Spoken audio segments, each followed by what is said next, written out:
BJP के बड़े और दिग्गज नेताओं में शुमार राज्यसभा सांसद डॉक्टर लक्ष्मीकांत वाजपेयी का कद और बढ़ा दिया गया है। अब उन्हें राज्यसभा में चीफ व्हिप बनाया गया। खास बातचीत करने के लिए डॉक्टर लक्ष्मीकांत वाजपेयी जी हमारे साथ हैं। डॉक्टर साहब, आपको बहुत बहुत बधाई। पहले तो धन्यवाद आपका। डॉक्टर साहब, एक चीज़ जानना चाहूँगा कि अब तो जिम्मेदारियाँ लगातार बढ़ती जा रही हैं, चलती रही है। नहीं, ये जिम्मेदारियां नहीं हैं, ये काम करने का एक हमको जिम्मेदारी दी गई है और इसमें हमको पार्टी के लिए के निर्देशों में, राष्ट्रीय नेतृत्व के निर्देशों में और राज्यसभा में हमारे दल के नेता श्री पीयूष गोयल जी के नेतृत्व में हमको काम करना है। जैसा निर्देश वो देंगे, कुल मिलाकर राज्यसभा के भीतर भाजपा के संसदीय दल में प्रबंधन और सरकार का के हित में प्रबंधन, ये मुख्य काम मुख्य सचेतक के होते हैं। डॉक्टर साहब, जिम्मेदारी तो बड़ी है लेकिन चुनौतियां सामने खड़ी हैं। जो भी आपने एक बात कही है, क्योंकि देखिए तमाम प्रस्ताव पास होते हैं। बीजेपी के लोग तो चलिए सब साथ रहेंगे, राज्यसभा सांसद, लेकिन तमाम पार्टी के और भी लोग हैं और ये भी बात बिल्कुल साफ है कि आपके उनसे अपने एक रिश्ते भी हैं। तो आपको लगता है सबको एक साधना और सबको एक साथ बांधना कोई चुनौती नहीं होगा? राज्यसभा के भीतर जैसा निर्देश नेतृत्व देगा और जिस प्रकार के काम करने की आवश्यकता होगी वो काम करना मेरा दायित्व होगा और मैं निश्चित तौर पर उस पर खरा उतरने के लिए पूरी कोशिश करूंगा। अच्छा डॉक्टर साहब, ये देखा जाए चूँकि देखिए राष्ट्रपति चुनाव है, उपराष्ट्रपति चुनाव है, आप देख रहे हैं कि तमाम विपक्षी पार्टियां एक तरीके से गोलबंदी कर रही हैं, तमाम चीज़ें कर रही हैं। तो ऐसे में सबको साधना और सबको लेकर आना और वोटिंग कराना और चुनाव जीतना, भाई जिस तरह की बातें चल रही हैं, सामान्यतः अच्छा होता कि विपक्षी दल भी भारतीय जनता पार्टी के राष्ट्रपति पद पर आदिवासी महिला प्रत्याशी का समर्थन करके सर्वसम्मति से राष्ट्रपति जैसे पद पर चयन करते, लेकिन अब नहीं किया उन्होंने।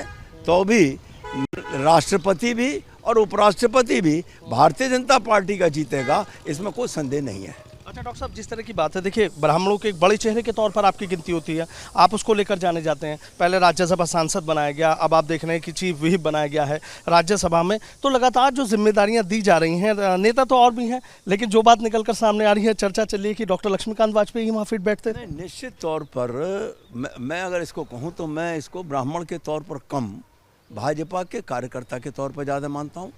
और विधानसभा में रहते हुए जो मेरे द्वारा समय समय पर मुख्य सचेतक के रूप में जिम्मेदारी निभाई गई, अधिष्ठाता मंडल के सदस्य के रूप में विधानसभा की अध्यक्षता करके निभाई गई, उन सब अनुभवों के कारण पार्टी ने मुझको एक बार राज्यसभा में भी काम करने का मौका दिया है।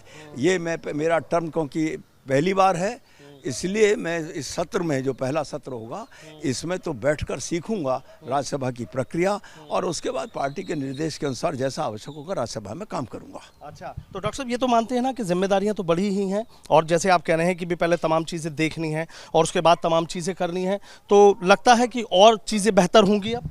नहीं, निश्चित तौर पर काम करेंगे और पार्टी के निर्देश का पालन करेंगे और कुछ अपेक्षा नहीं रखनी चाहिए। पार्टी पर सब कुछ छोड़ना चाहिए।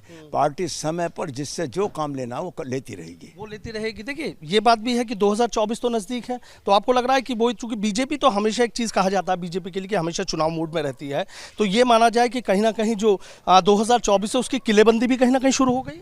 नहीं, एक बात तो आप मान कर चलिए, आदरणीय अमित शाह जी और आदरणीय नरेंद्र मोदी जी के उत्तर प्रदेश की राजनीति में प्रादुर्भाव के बाद चुनाव निपटता बाद में है, अगले चुनाव की तैयारी पहले शुरू हो जाती है। एक ऐसी नई कार्य पद्धति विकसित हुई है उनके नेतृत्व में, जिसमें हर वक्त कार्यकर्ता, संगठन जिले से लेकर प्रदेश तक चुनाव के मोड में रहता है और चुनाव में उसी आधार पर, तैयारी के आधार पर सफलता प्राप्त करता है। डॉक्टर साहब, एक चीज़ और आप देख रहे होंगे, नोट कर रहे होंगे कि उत्तर प्रदेश में जो सियासत है वो एक तरीके से बदलती जा रही है। उनको देख लीजिए आप, अखिलेश यादव हैं, ओपी राजभर हैं, साथ जीने मरने की कसमें खाए थे, एक मंच पर आए थे। अब तो मंच की बात है, दोनों की राह अलग अलग नजर आ रही है। हुआ क्या ऐसा 2024 से पहले ये चीज़ें बिखराव शुरू हो गया? सत्ता के नाम पर जो गठबंधन बनते हैं वो अपवित्र गठबंधन होते हैं। उनके पीछे कोई नैतिकता नहीं होती, कोई राजनीतिक हित नहीं होता, कोई जनता की सेवा करने की भावना नहीं होते। ये तो उनका व्यक्तिगत था, कल्पना कर रहे थे कि शायद अखिलेश यादव मुख्यमंत्री बन जाएंगे। भारतीय जनता पार्टी की ज्वाइनिंग कमेटी ने उनके उस सपने को धूल दूसरित कर दिया। जब मैं आदरणीय मुलायम सिंह यादव जी के साड़ू को और उनकी पुत्रवधू को भाजपा ने ज्वाइन करा लिया, तो अखिलेश यादव जी के पास बचा ही क्या था? अच्छा, खाली है? हाँ, बिल्कुल खाली है। राजनीति की परिस्थितियां इस वक्त ये हैं कि उत्तर प्रदेश की राजनीति में पहली बार 100 साल के बाद ऐसा मौका है जो भारतीय जनता पार्टी का विधान परिषद में बहुमत आया है और कांग्रेस शून्य हो गई है। वो कांग्रेस जो राष्ट्रीय दल कहलाता था वो धीरे धीरे अपने अस्तित्व के संघर्ष लड़ रही है और वो शून्य हो गई है। अच्छा डॉक्टर साहब, जैसे पश्चिमी उत्तर प्रदेश की एक और बात कर लेता हूँ आपसे। अगर पश्चिम उत्तर प्रदेश की बात कर ले तो देखिए काफ़ी अहम हो जाता है, चाहे विधानसभा चुनाव की बात रही हो, चाहे लोकसभा चुनाव की बात रही हो।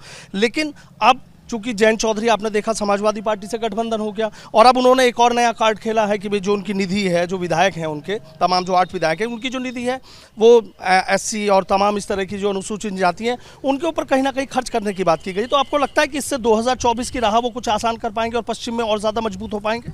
मुंगेरी लाल के हसीन सपने देखने से तो मैं उनको रोक नहीं सकता। इतना ही केवल कहना चाहूँगा कि जो लोग पहले दलितों को वोट नहीं डालने देते थे, घरों के भीतर सीमित कर देते थे, मतदान के दिन सड़क पर आने से रोकते थे, वो उनके प्रेम मन में आज अगर दलित प्रेम उपजा तो मुझे कोई आपत्ति नहीं है, वो करें दलितों की सेवा। अच्छा है समाज का वो वर्ग जो पिछड़ा है, दबा है, कुचला है, उसकी सेवा करने का मन बना रहे हैं, मुझे उसमें कोई आपत्ति नहीं है, लेकिन उनको परिणाम नहीं मिलेगा जो वो चाह रहे हैं। आखिरी सवाल मेरा है, विधानसभा में तो आपको डॉक्टर साहब सुना, हमने देखा जिस तरीके से आप दहाड़ा करते थे, अब चूंकि राज्यसभा में दे दिया गया है तो उम्मीद करें कि उससे और ज्यादा की चीजें कि लोग हाँ करेंगे कि राज्यसभा में मैं सत्तारूढ़ दल का सदस्य हूँ, उसमें मेरी मर्यादाएं होंगी, उन मर्यादाओं के अंतर्गत रहते हुए जनता के विषय भी उठाऊंगा और सरकार के पक्ष को मजबूत करने का जो काम होगा जरूर करूंगा। बहुत बहुत शुक्रिया। तो देखिए डॉक्टर लक्ष्मीकांत वाजपेयी हैं, बड़ी जिम्मेदारी मिली है, राज्यसभा में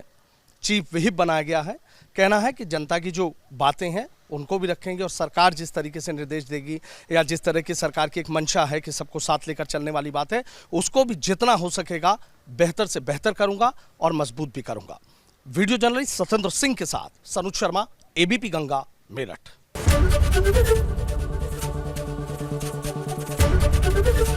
एबीपी गंगा, खबर आपकी, जुबान आपकी।